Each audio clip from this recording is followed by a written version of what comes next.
ਕਾਫਿਲਾ TV ਦੇਖ ਰਹੇ ਮੇਰੇ ਸਾਰੇ ਦਰਸ਼ਕਾਂ ਨੂੰ ਮੇਰੇ ਵੱਲੋਂ ਯਾਨੀ ਕਿ ਅਮਨਦੀਪ ਕੌਰ ਹੰਸ ਵੱਲੋਂ ਪਿਆਰ ਭਰੀ ਸਤਿ ਸ਼੍ਰੀ ਅਕਾਲ ਜੀ। ਮੈਂ ਲੈ ਕੇ ਹਾਜ਼ਰ ਹੋਈ ਹਾਂ ਜੀ ਪ੍ਰੋਗਰਾਮ ਵਾਸਤੂ।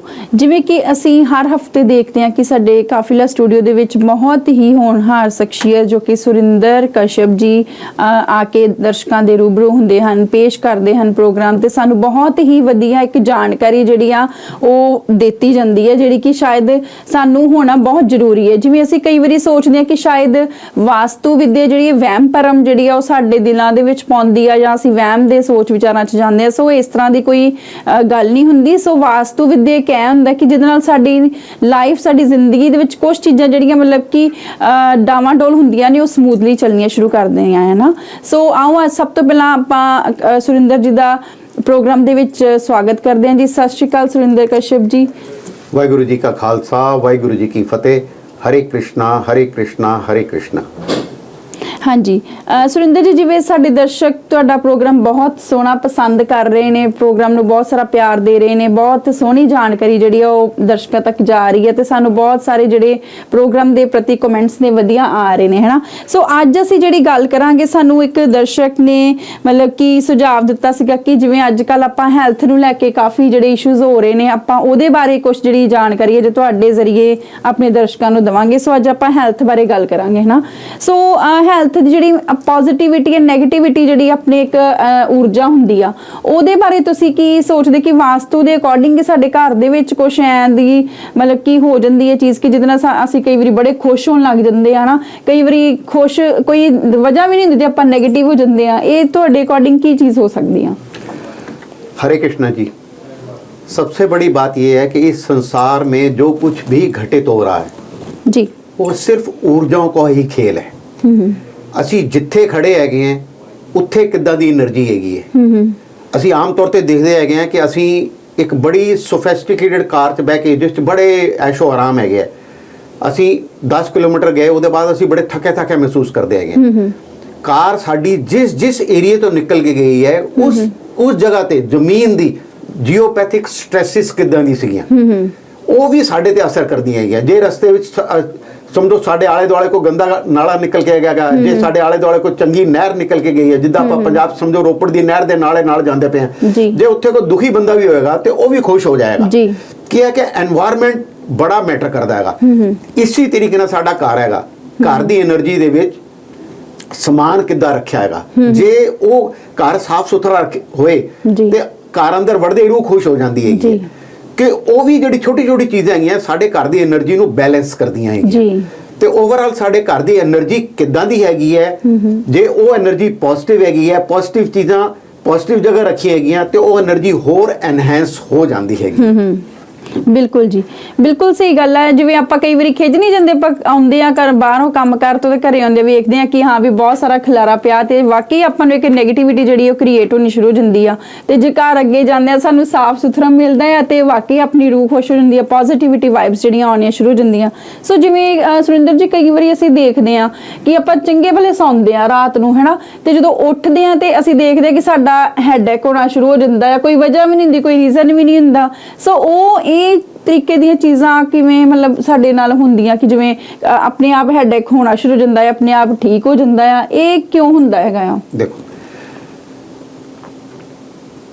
ਘਰ ਦੀ ਜਿੰਨੀ ਵੀ એનર્ਜੀ ਹੈਗੀਆਂ ਘਰ ਦੇ ਸੈਂਟਰ ਚੋਂ ਆਉਂਦੀਆਂ ਹੈਗੀਆਂ ਜੀ। ਸੈਂਟਰ ਚੋਂ ਆ ਕੇ ਅਲੱਗ-ਅਲੱਗ ਡਾਇਰੈਕਸ਼ਨ 'ਚ, ਜਿੱਦਾਂ ਅਸੀਂ ਆਮ ਤੌਰ ਤੇ, ਮੈਂ ਇਸ ਤੋਂ ਪਹਿਲੇ ਵੀ ਆਪਣੇ ਪ੍ਰੋਗਰਾਮ ਦੱਸਿਆ ਹੈਗਾ, ਅਸੀਂ ਆਮ ਤੌਰ ਤੇ 4 ਡਾਇਰੈਕਸ਼ਨ ਹੀ ਜਾਣਦੇ ਹਾਂ, ਨਾਰਥ, ਸਾਊਥ, ਈਸਟ ਔਰ ਵੈਸਟ। ਜਿਹੜੇ ਥੋੜੇ ਜਿਹੇ ਹੋਰ ਸਿਆਣੇ ਹੈਗੇ ਆ ਔਰ ਨਾਰਥ ਔਰ ਈਸਟ ਦੇ ਵਿੱਚ ਦੀ direction north East, south West, north West, south East ਨੂੰ ਵੀ ਜਾਣਦੇ ਹੈਗੇ।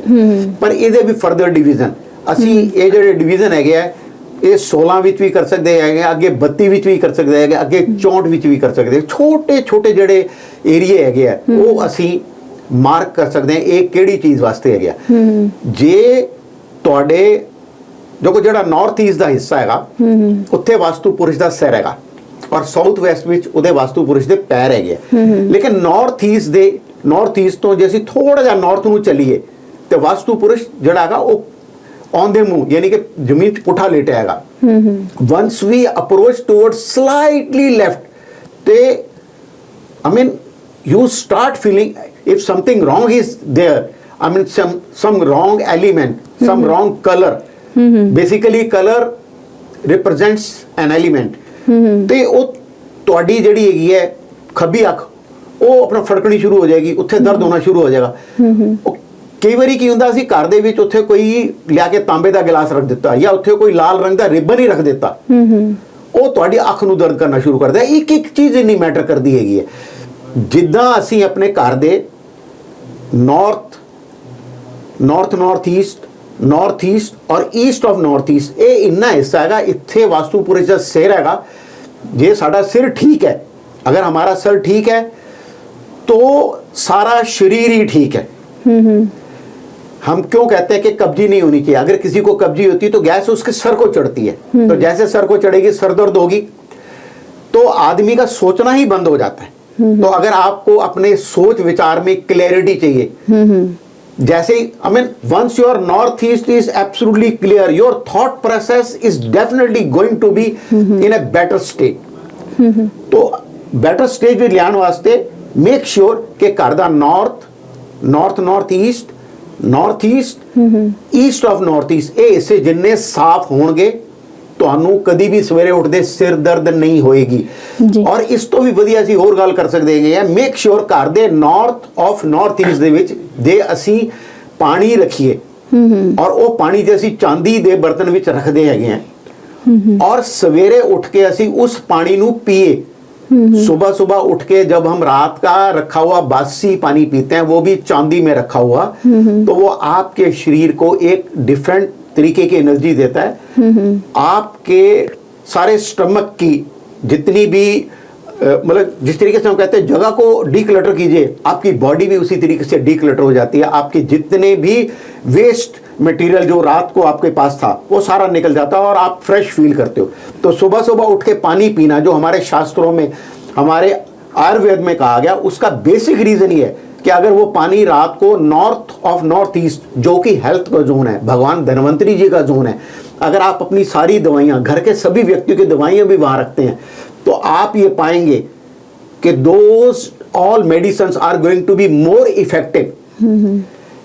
अगर गुरु ही आपको जो आपको क्लास में पढ़ा रहा है, अगर आप उसी से ट्यूशन ले रहे हो, या बार बार आपका गुरु ही आपको, है ना, जिस तरीके से सचिन तेंदुलकर जी को देखिए, उन्होंने अपने जो गुरु थे आचार्यकर जी, उनके मरते दम तक उनसे वो जाके पूछते थे कि ये मैच आपने मेरा देखा, इसमें क्या कमी थी। जब गुरु ही कमी निकालता है तो नॉर्थ ईस्ट भगवान धन्वंतरी जी का है। जब साक्षात भगवान धन्वंतरी जी के ही चरणों में वो रात को पानी रखा हुआ हो, या वहां पे कोई भी पवित्र किताब रखी हो, आप गुरु ग्रंथ साहब जी को वहां पे रखिए, रात को वहां पे पानी रख दीजिए, आप पाएंगे कि गुरु ग्रंथ साहब जी की एनर्जी भी, भगवत गीता जी की एनर्जी भी उस पानी में आ जाएगी। और सुबह उठ के जब आप उस पानी को लेंगे तो वो आपके शरीर को बिल्कुल बच्चे जैसा निर्मल कर देगी।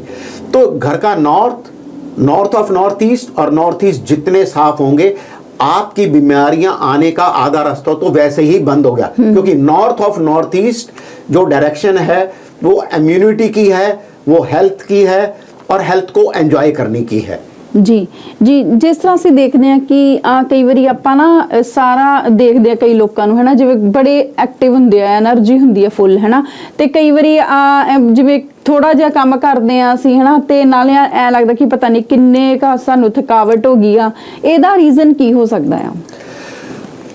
हरे कृष्ण जी, घर का जो साउथ हिस्सा है वो आराम करने का है। साउथ ईस्ट जो हिस्सा है वो आकाश तत्व को रिप्रेजेंट करता है। एग्जैक्टली वहां पे अंतरिक्ष है, लेकिन जो एलिमेंट है वो अग्नि है वहां का।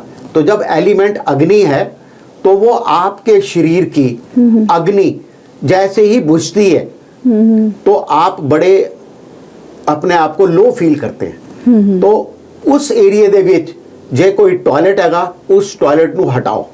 उस एरिया दे विच जे कोई नीला रंग है, नीला रंग पानी का है, उस एरिया च कोई वाइट रंग है, ਤੇ ਜੇ ਉਹ ਵਾਈਟ ਰੰਗ ਉੱਥੇ ਆ ਜਾਏ ਤੇ ਉਹ ਅਗਨੀ ਨੂੰ ਡਿਸਟਰਬ ਕਰ ਦਿੰਦਾ ਹੈ। ਜਿੱਦਾਂ ਹੀ ਅਗਨੀ ਡਿਸਟਰਬ ਹੋਏਗੀ ਤੇ ਯੂ ਵਿਲ ਸਟਾਰਟ ਫੀਲਿੰਗ ਲੋ।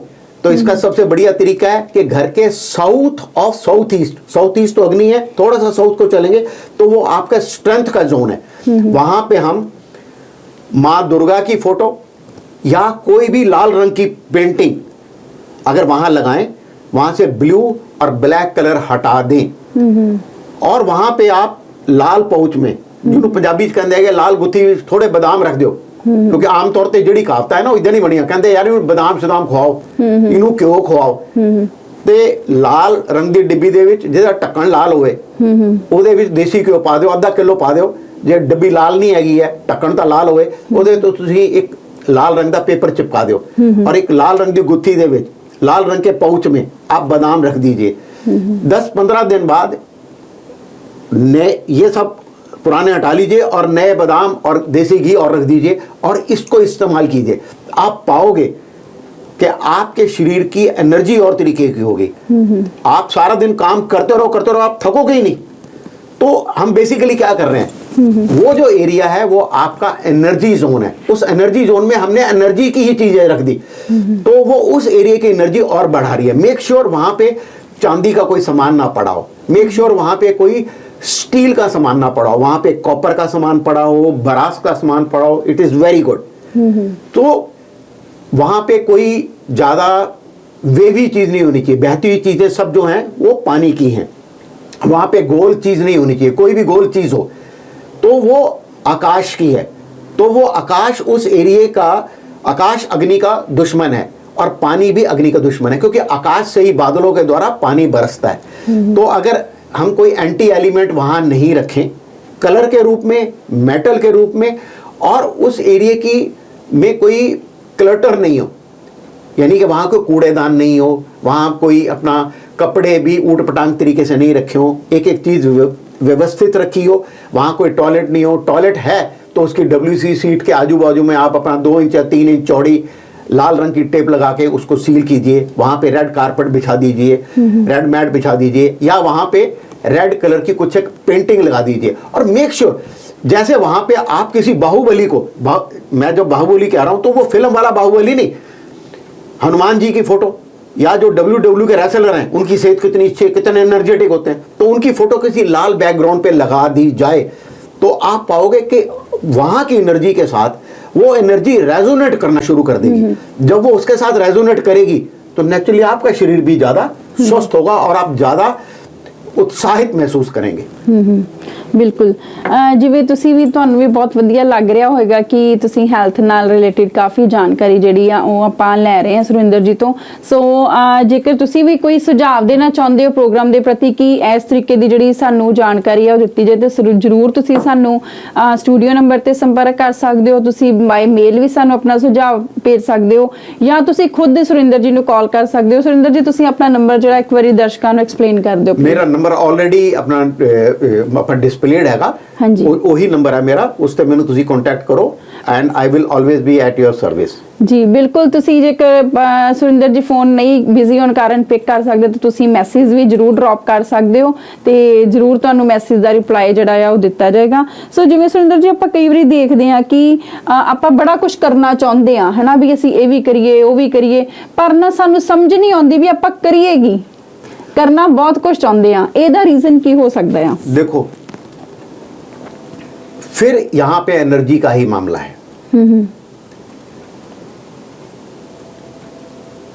आपके घर का नॉर्थ ईस्ट यहां पे वास्तु पुरुष का सर है। जैसे ही आपको लगता है कि कोई चीज सुझाई नहीं दे रही, भाई मैनू तो कुछ समझ ही नहीं आता, मैं की करा। आमतौर पर कई बंदे बोलते हैं ना भी यार की करना, पता ही नहीं चलता पिया। भाई पता इसलिए नहीं चलता पिया कि थोड़े जड़ा नॉर्थ ईस्ट हैगा, नॉर्थ ईस्ट कोई तुसी कूड़ेदान रखा है या उत्थे बाहरों आके जुत्तियां ला के रखी हैगियां, या उत्थे कोई टॉयलेट है या उत्थे कोई किचन है जड़ा उस जगह दी एनर्जी नू डिस्टर्ब करदा पियागा। मेक श्योर घर दा नॉर्थ ईस्ट दे विच किचन और टॉयलेट कदी नहीं होना चाहिए। ਇਹਦਾ कोई इलाज नहीं है। किचन ਦਾ ਤਾਂ ਫਿਰ ਆਪਾਂ सोच सकते हैं कि एग्जैक्टली नॉर्थ ईस्ट तो ਅਸੀਂ ਜਿਹੜੀ ਸਾਡਾ ਕੁਕਿੰਗ ਏਰੀਆ ਹੈਗਾ, ਹੀਟ ਜਿਹੜਾ ਹੀਟਿੰਗ ਐਲੀਮੈਂਟ ਹੈਗਾ that is to be taken away, ਕਿਉਂਕਿ ਉਹਦਾ ਜਿਹੜਾ ਬੇਸਿਕ ਜਿਹੜਾ ਐਲੀਮੈਂਟ ਹੈਗਾ ਉਹ ਵਾਟਰ ਹੈਗਾ। ਤੇ ਜੇ ਉੱਥੇ ਹੀਟ ਹੋਏਗੀ ਤੇ ਨੈਚੁਰਲੀ ਪਾਣੀ ਦਾ ਵੀ ਨੁਕਸਾਨ ਹੋਏਗਾ ਔਰ ਅਗਨੀ ਦਾ ਵੀ ਨੁਕਸਾਨ ਹੋਏਗਾ। ਅਗਨੀ ਆਪਣੇ ਆਪ ਦੇ ਵਿੱਚ ਧਨ ਹੈ ਔਰ ਜਲ ਜਿਹੜਾ ਹੈਗਾ ਉਹ ਬਹਿਕਣੇ ਦਾ ਸਰੋਤ ਰਹੇਗਾ, ਬਹਿਣੇ ਦਾ ਸਰੋਤ ਰਹੇਗਾ। ਤੇ ਜੇ ਅਸੀਂ ਨਾਰਥ ਈਸਟ ਦੇ ਵਿੱਚ ਅਗਨੀ ਜ਼ਿਆਦਾ ਹੋਏਗੀ ਜਾਂ ਉੱਥੇ ਜ਼ਿਆਦਾ ਗੰਦਗੀ ਹੋਏਗੀ ਜਾਂ ਉੱਥੇ ਕੋਈ ਟਾਇਲਟ ਹੋਏਗਾ ਤੇ ਆਦਮੀ ਬਹਿਕੀ ਗੱਲਾਂ ਕਰੇਗਾ, ਆਦਮੀ ਨੂੰ ਸੁਝਾਈ ਨਹੀਂ ਦੇਗਾ, ਬੋਲਣਾ ਕੁਝ ਹੋਰ ਹੈਗਾ, ਬੋਲਦਾ ਕੁਝ ਹੋਰ ਹੈਗਾ। ਤੇ ਨਾਰਥ ਈਸਟ ਜਿਹੜਾ ਹੈਗਾ ਉਹ ਘਰ ਦਾ ਮੇਨ ਹਿੱਸਾ ਹੈਗਾ, ਜਿੱਥੇ ਵਾਸਤੂਪੁਰੀ ਦਾ ਸਿਰ ਹੈਗਾ। ਸਾਡੇ ਪੰਜਾਬੀ 'ਚ ਕਹਾਵਤ हैगी है, हिंदी में भी ये कहावत है कि पैर गरम पेट नरम सर हो ठंडा हकीम को मारो डंडा। ਤੇ ਜੇ ਸਾਡੇ ਪੈਰਾਂ ਵਾਲੇ ਪਾਸੇ ਜ਼ਿਆਦਾ ਭਾਰ ਹੈਗਾ, ਸੈਂਟਰ ਦੇ ਵਿੱਚ ਕੋਈ ਭਾਰ ਨਹੀਂ ਹੈਗਾ, ਔਰ ਨਾਰਥ ਈਸਟ ਵਾਲੇ ਪਾਸੇ ਜੇ ਅਸੀਂ ਪਾਣੀ ਰੱਖਿਆ ਹੈਗਾ, ਬਜ਼ੁਰਗਾਂ ਨੂੰ ਵੀ ਪਤਾ ਹੈਗਾ, ਸਾਰਿਆਂ ਨੂੰ ਪਤਾ, ਹੁਣ ਤਾਂ ਇੱਕ ਬੰਦੇ ਨੂੰ ਪਤਾ ਹੈ। ਜਦੋਂ ਕੋ ਕਿਸੇ ਨਿਆਣੇ ਨੂੰ ਕਿਸੇ ਵੱਡੇ ਨੂੰ ਜ਼ਿਆਦਾ ਬੁਖਾਰ ਚੜਦਾ, ਅਸੀਂ ਕੀ ਕਹਿੰਦੇ ਆ, ਇਹਦੇ ਸਿਰ ਤੇ ਠੰਡੀ ਬਰਫ਼ ਵਾਲੀ ਪੱਟੀਆਂ ਕਰੋ, ਵੀ ਆਪਾਂ ਸਿਰ ਨੂੰ ਠੰਡਾ ਰੱਖਦੇ ਹੈਗੇ। ਤੇ ਜਿੱਦਾਂ ਹੀ ਸਿਰ ਸਾਡਾ ਠੰਡਾ ਹੋਏਗਾ, ਯਾਨੀ ਕਿ ਉਸ ਹਿੱਸੇ ਦੇ ਵਿੱਚ ਅਸੀਂ ਕੱਪੜੇ ਤਾਂ ਧੋ ਸਕਦੇ ਹੈਗੇ, ਨਹਾ ਵੀ ਸਕਦੇ ਹੈਗੇ, ਪਰ ਨੋ ਐਕਸਕ੍ਰੀਸ਼ਨ ਆਈਟਮ। ਉੱਥੇ ਯੂਰਿਨ ਨਹੀਂ ਪਾਸ ਕਰਨਾ, ਉੱਥੇ WC ਦੀ ਐਕਟੀਵਿਟੀ ਕੋਈ ਨਹੀਂ ਹੋਣੀ ਚਾਹੀਦੀ, ਕਿਉਂਕਿ ਜੇ ਅਸੀਂ ਉੱਥੇ WC ਰੱਖਾਂਗੇ ਤਾਂ WC ਦਾ ਬੇਸਿਕ ਫੰਕਸ਼ਨ ਕੀ ਹੈਗਾ, it flushes out everything, and it not only flushes out everything, it flushes out the energies attributed to that particular area। ਇਹ ਗੱਲ ਮੈਂ ਆਪਣੇ ਕਈ ਪ੍ਰੋਗਰਾਮਾਂ 'ਚ ਔਰ ਹਮੇਸ਼ਾ ਇਹ ਰਿਪੀਟ ਕਰਦਾ ਹੈਗਾ ਕਿ ਕੁਝ ਵੀ ਕਰੋ, ਭਾਵੇਂ ਕਿਸੇ ਬੱਚੇ ਦੀ ਐਜੂਕੇਸ਼ਨ ਠੀਕ ਨਹੀਂ ਹੈਗੀ ਹੈ, ਕਿਸੇ ਨੂੰ ਥਾਟ ਪ੍ਰੋਸੈਸ ਠੀਕ ਨਹੀਂ ਆਉਂਦੇ ਪਏ, ਜਾਂ ਘਰ ਦੀ ਗਰੋਥ ਨਹੀਂ ਹੋ ਰਹੀ, ਨਿਆਣੇ ਨਹੀਂ ਹੁੰਦੇ ਪਏ, ਜਾਂ ਨਿਆਣੇ ਪੜ੍ਹਦੇ ਨਹੀਂ ਪਏ, ਮੇਕ ਸ਼ੋਰ ਸਭ ਤੋਂ ਪਹਿਲੇ ਤੁਸੀਂ ਘਰ ਦੇ ਨਾਰਥ ਈਸਟ ਨੂੰ ਕਲੀਅਰ ਕਰ ਲਓ। ਜਿੱਦਾਂ ਤੁਸੀਂ ਨਾਰਥ ਈਸਟ ਨੂੰ ਕਲੀਅਰ ਕਰ ਲਓਗੇ ਤੇ ਤੁਹਾਡਾ ਜਿਹੜਾ ਥਾਟ ਪ੍ਰੋਸੈਸ ਹੈ ਉਹ ਠੀਕ ਹੋ ਜਾਏਗਾ, ਤੁਹਾਨੂੰ ਸਮਝ ਆਣੀ ਸ਼ੁਰੂ ਹੋ ਜਾਏਗੀ ਕਿੱਥੇ ਕਿਹੜੀ ਗੱਲ ਕਰਨੀ ਹੈਗੀ ਹੈ, ਕਿੰਨੀ ਲੰਬੀ ਕਰਨੀ ਹੈਗੀ ਹੈ, ਕਿੱਥੇ ਪੌਜ਼ ਕਰਨਾ ਹੈਗਾ, ਔਰ ਇੱਕ ਇੱਕ ਚੀਜ਼ ਤੁਹਾਨੂੰ ਸੁਝਾਈ ਦੇਣੀ ਸ਼ੁਰੂ ਹੋ ਜਾਏਗੀ। ਸੋ ਦਰਸ਼ਕਾਂ ਨੂੰ ਇਹ ਪ੍ਰੋਗਰਾਮ ਕਿਵੇਂ ਦਾ ਲੱਗਿਆ, ਤੁਸੀਂ ਜਰੂਰ ਆਪਣਾ ਸੁਝਾਅ ਸਾਨੂੰ ਜਰੂਰ ਭੇਜਣਾ ਆ, ਫੀਡਬੈਕ ਭੇਜਣਾ ਆ। ਜੇਕਰ ਤੁਸੀਂ ਤੁਹਾਡੇ ਮਨ 'ਚ ਕੋਈ ਗੱਲ ਆ ਕਿ ਜਿਹੜੀ ਤੁਸੀਂ ਸੁਰਿੰਦਰ ਜੀ ਨੂੰ ਪੁੱਛਣਾ ਚਾਹੁੰਦੇ ਹੋ, ਤਾਂ ਤੁਸੀਂ ਇਹਨਾਂ ਨੂੰ ਕਾਲ ਵੀ ਕਰ ਸਕਦੇ ਹੋ, ਮੈਸੇਜ ਵੀ ਕਰ ਸਕਦੇ ਹੋ। ਸੋ ਸੁਰਿੰਦਰ ਜੀ, ਹੁਣ ਆਪਾਂ ਵੇਲਾ ਹੋ ਗਿਆ ਹੈ ਦਰਸ਼ਕਾਂ ਤੋਂ ਇਜਾਜ਼ਤ ਲੈਣ ਦਾ। ਸੋ ਅਗਲੇ ਹਫਤੇ ਅਸੀਂ ਫੇਰ ਜਰੂਰ ਨਵੀਂ ਜਾਣਕਾਰੀ, ਨਵਾਂ ਪ੍ਰੋਗਰਾਮ ਲੈ ਕੇ ਜਰੂਰ ਹਾਜ਼ਰ ਹੋਵਾਂਗੇ ਜੀ। ਤਦ ਤੱਕ ਦੇ ਲਈ ਸਤਿ ਸ਼੍ਰੀ ਅਕਾਲ ਜੀ। ਵਾਹਿਗੁਰੂ ਜੀ ਕਾ ਖਾਲਸਾ, ਵਾਹਿਗੁਰੂ ਜੀ ਕੀ ਫਤਿਹ। हरे कृष्णा हरे कृष्णा हरे कृष्णा।